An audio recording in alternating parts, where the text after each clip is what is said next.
Olá, caros alunos, iniciemos mais uma aula de lógica. Nessa aula eu vou falar sobre uma falácia conhecida como argumento ad populum, né? O próprio nome indica, né? É o apelo à multidão, ao povo, é uma falácia populista. Ela é também conhecida como apelo à galeria, ou à galera, né? Como se diz. É uma expressão latina que vai definir um raciocínio falacioso que consiste em dizer que determinada proposição é válida ou é simplesmente boa porque muitas pessoas, ou a maioria das pessoas, aprovam determinado argumento, né? Então, o problema não está no uso desse argumento, né, pelo número. O problema é como isso significa a verdade da proposição. Isso que é o problema, né?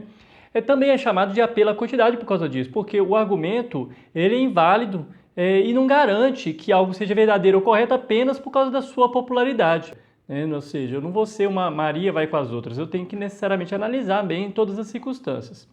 Como eu disse também no início, né, a falácia é também conhecida como apelo à galeria. Nesse caso, talvez não conte tanto o número, mas o fato da pessoa tentar ganhar um debate recorrendo às pessoas que assistem o debate, apelando para uma linguagem emotiva, para emoção, né, e assim por diante. Nós vimos uma falácia que parece um pouco nesse aspecto, né, que é a ideia da misericórdia, um apelo para a misericórdia, que vai usar esse recurso.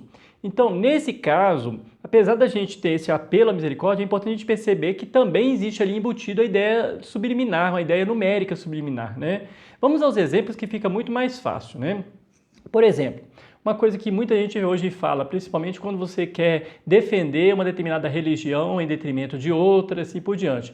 Várias pessoas colocam assim, o cristianismo é a religião verdadeira porque mais de 2 bilhões de cristãos no mundo afora não podem estar errados.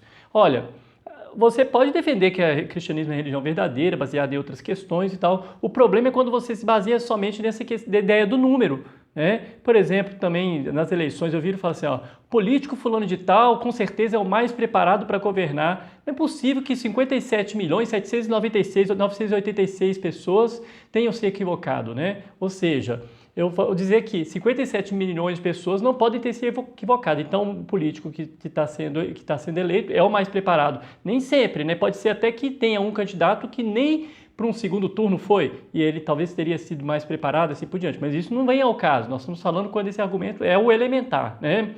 Ou então eu viro e falo assim, uma banda, ela não é tão ruim quando você diz, porque tem um tanto de gente que é fã dessa banda, então essa banda não pode ser ruim. Fala assim, você pode ter um tanto de fã de uma banda ruim, sim, porque utiliza a cultura de massa, né? Ou então eu falo assim, esse campo de estudos ele não deve ser muito relevante porque quase não tem pesquisador na área, assim por diante, quando na verdade a gente sabe que a questão da pesquisa tem várias questões aí embutidas, por exemplo, até mesmo financeiras, né? O investimento na área de pesquisa, assim por diante, né? Ou então quando você vê uma propaganda assim, não queira ficar para trás, compre já o carro dos seus sonhos. Olha, apelo para emoção, mas olha o que tem embutido aí, todo mundo está comprando, você vai comprar não? É mais ou menos essa ideia, né? Ou então eu viro e falo assim, se todo mundo tira selfies, isso não deve ser uma coisa idiota. Olha, você pode argumentar que não é uma coisa idiota tirar selfies, mas dizer que é o fato de todo mundo tirar selfies que é um argumento válido, não, né? Ou então aquilo que a televisão faz muito, né? Você assiste num domingo à tarde, você vê lá, este é o cantor revelação do momento.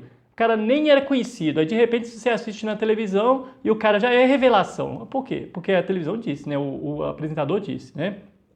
Eu costumo dizer que essa falácia ela tem algumas implicações éticas. Por quê?